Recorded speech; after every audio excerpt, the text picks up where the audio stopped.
Okay, so how to make these black and white effects in your video? All you have to do is to open your Premiere Pro and come to your effects here. You look for black and white. The black and the and is not AND. You use the symbol and white. You're going to see it already. So this is it here, black and white. You drag it and you drop it into your clip. It changes automatically. So many of the times I don't really suggest to use this particular effect for your black and white, so because it doesn't give you the freedom to control it. Yeah, so there's no settings to it.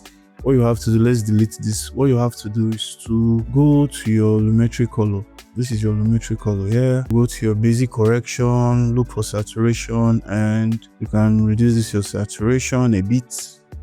You can reduce this your saturation. Just play around with the saturation. You can reduce your saturation. Just take down your saturation a bit. Then you can take it down to 0, or you can include whatever value you want, maybe 40.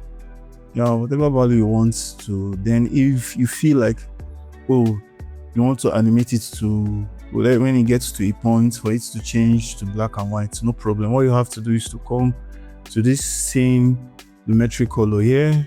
You go to your basic correction, you look for saturation. This is your saturation. You add your keyframe, then you go a bit forward and you add another keyframe.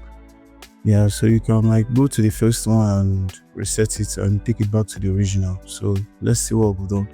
So what you have to notice now is that when it moves, it's going to change to the black and white. Yeah, so if you want it to return back to the original state, you can mark another keyframe and go a bit forward again and hit on this reset. Yep. So let's see. Changes and the original color is back. You can move this a bit. Move this. Yeah, so let's play it. Changes to black and white, then back to the original color. Yeah, so that's how to do it. If you have any question, you can ask me in the comments. Yep, and subscribe.